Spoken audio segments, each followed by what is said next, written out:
Shalom a todos, seja bem-vindo ou bem-vinda, você que é novo ou nova por aqui. Abre as Isaías 53, 1 diz o seguinte: Isaías 53, versículo 1. Isaías capítulo 53, versículo 1. Diz o seguinte: Quem deu crédito à nossa pregação? E a quem se manifestou o braço do Senhor? Porque foi subindo como um renovo perante ele, e como raiz de uma terra seca. Não tinha parecer nem formosura, e, olhando nós para ele, não havia boa aparência nele, para que o desejássemos.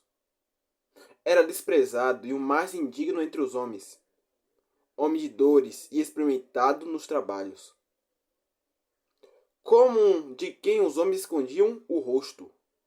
Era desprezado e não fizemos dele caso algum. Não fizemos dele caso algum. Verdadeiramente, ele tomou sobre si as nossas enfermidades e as nossas dores, levou sobre si. E nós o reputávamos por aflito, ferido de Deus e oprimido.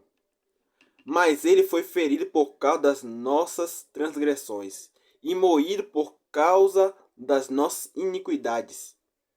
O castigo que nos traz a paz estava sobre ele, e pelas suas pisaduras fomos sarados. Todos nós andávamos desgarrados, como ovelhas. Cada um se desviava para o seu caminho. Mas o Senhor fez cair sobre ele a iniquidade de nós todos.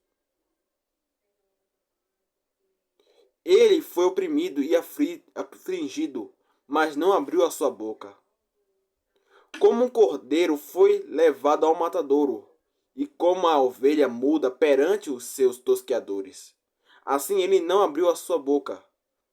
Da opressão e do juízo foi tirado, e quem contará o tempo da sua vida? Porquanto foi cortado da terra dos viventes. Pela transgressão do meu povo ele foi atingido. E puseram a sua sepultura como com os ímpios, e com o rico na sua morte. Ainda que nunca cometeu injustiça, nem houve engano na sua boca. Amém, amém e amém. Eu lendo essa palavra, se você, essa palavra maravilhosa, você pensa sobre quem? Homem que levou as nossas iniquidades sobre ele. O Filho de Deus, Jesus, o Cristo. O Cordeiro de Deus que tira o pecado do mundo. E a Bíblia fala em Isaías 53, 2. Porque foi subindo como renovo perante ele e como raiz de uma terra seca.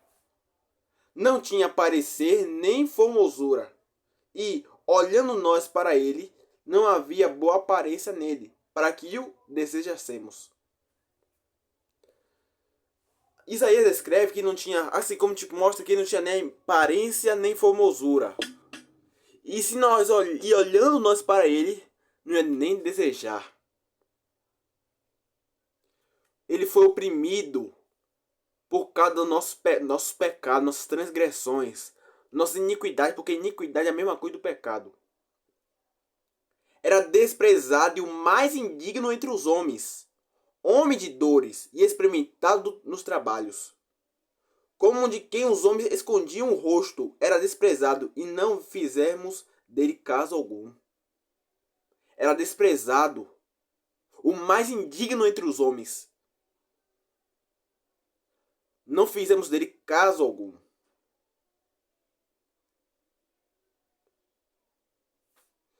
Ele era desprezado, não tinha nem aparência nem formosura.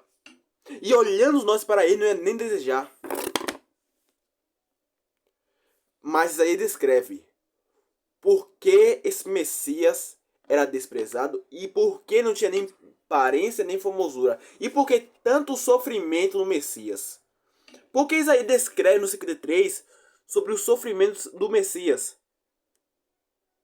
Por que isso? Por que isso?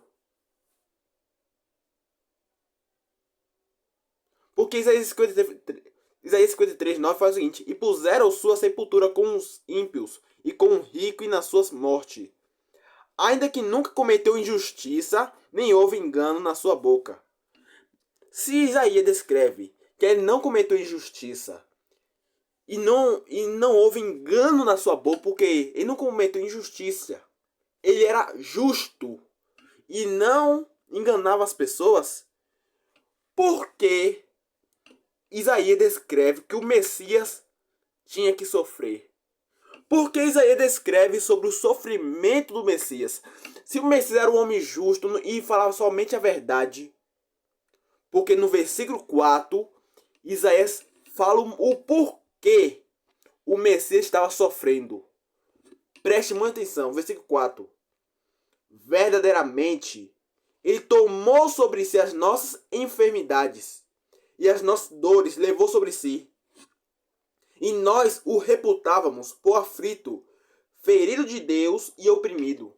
Esse Messias, o Cristo, ele verdadeiramente estava sendo oprimido, afligido, sofrendo, porque ele tomou sobre si as nossas enfermidades.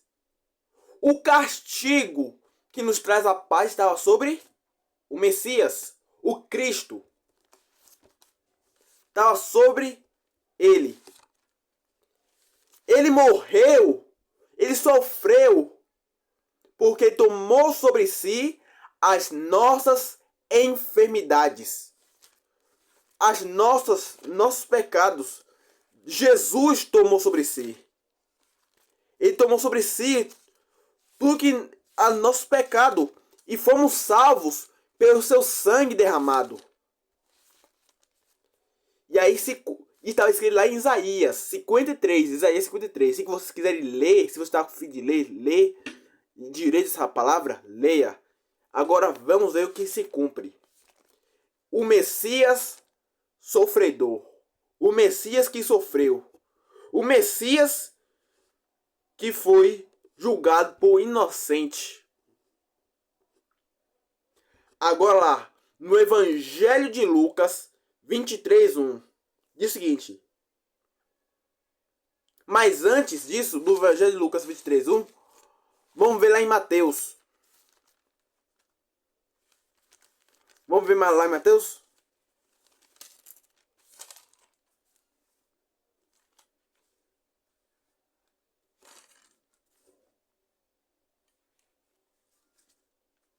Mateus 27:11. Diz o seguinte. E foi Jesus apresentado ao governador, e este o interrogou, dizendo: És tu o rei dos judeus? E disse-lhe Jesus: Tu dizes. E sendo acusado pelos príncipes dos sacerdotes e pelos anciãos, nada respondeu. Então, presta atenção. E sendo acusado pelos príncipes dos sacerdotes e pelos anciãos, nada respondeu, ficou calado. Disse-lhe então Pilatos: Não ouves quanto testifico contra ti? E nenhuma palavra lhe respondeu, de sorte que o governador estava muito maravilhado. Pôncio Pilatos, o governador, estava muito maravilhado. Por quê? Porque os príncipes, os sacerdotes, estavam falando contra Jesus, estavam falando mal de Jesus, contra Jesus. Então Pôncio Pilatos viu que Jesus não respondeu nada, Jesus não se defendeu, ele não respondeu nada, ficou calado. Então Pôncio Pilatos respondeu para Jesus. Disse-lhe então Pilatos: Não ouves quanto testificam contra ti?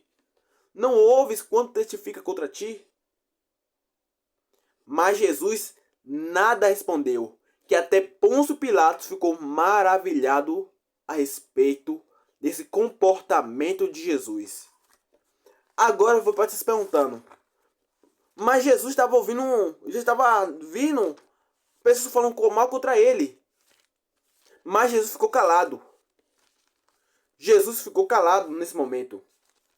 Até Pôncio Pilatos ficou impressionado, maravilhado, porque Jesus não ficou calado. Mesmo ele ouvindo, mesmo que as pessoas estavam falando mal contra ele, ofendendo ele, como tipo, blasfemando ou pecando contra ele, Jesus ficou calado. Jesus ficou calado. Ele ficou calado. Por quê? Por que isso? Porque Isaías 53:7 nos fala o seguinte: ele foi oprimido e afligido, mas não abriu a sua boca. Como um cordeiro foi levado ao matadouro, e como a ovelha muda perante os seus tosqueadores, assim ele não abriu a sua boca. De novo, Isaías 53:7. Ele foi oprimido e afligido, mas não abriu a sua boca. Como um cordeiro foi levado ao matadouro, e como a ovelha muda perante os seus tosqueadores, assim ele não abriu a sua boca. Como um cordeiro ao matadouro, mas assim não abriu a sua boca. Jesus ficou calado. Até o governador ficou impressionado a respeito desse comportamento de Jesus. Lá no Evangelho de Lucas, para negociar, para terminar, para encerrar, né? No Evangelho de Lucas 23:1, diz o seguinte: e levantando-se toda a multidão deles, o levaram a Pilatos. E começaram a acusá-lo, dizendo: havemos achado este pervertendo a nossa nação, proibindo dar o tributo a César, e dizendo que ele mesmo é Cristo, o rei. E Pilatos perguntou-lhe, dizendo: tu és o rei dos judeus? E ele respondendo, disse-lhe: tu o dizes. E disse Pilatos aos principais dos sacerdotes e à multidão: não acho culpa alguma neste homem. Mas eles insistiam cada vez mais, dizendo: alvoroçar o povo, ensinando toda a Judéia, começando desde a Galiléia até aqui. E assim, pelos nossos pecados, pelas nossas transgressões, o Cristo morreu na cruz do Calvário, mas ressuscitou. E assim sabemos sobre o sofrimento do Messias. Não é uma parte sobre a morte de Jesus Cristo na cruz, mas fala sobre como, tipo, o que Isaías descreveu. Não é o Isaías, foi do 1 até o 9 que eu li. Mas sabemos que ele morreu na cruz porque verdadeiramente tomou sobre si as nossas enfermidades. Então, vinde a mim, todos que estáis cansados e oprimidos, e eu vos aliviarei. Se você está cansado, oprimido, cansado, desanimado, Jesus, ele te cura, Jesus, ele te salva. Mas você tem que chegar até ele. Porque ele fala: vinde a mim. Então vai até Jesus. Ore ao Senhor Jesus. E se converta ao Senhor Jesus. Porque ele é bondoso em perdoar. Porque ele é justo em perdoar. Mas precisa confessar nossas transgressões para ele. Amém.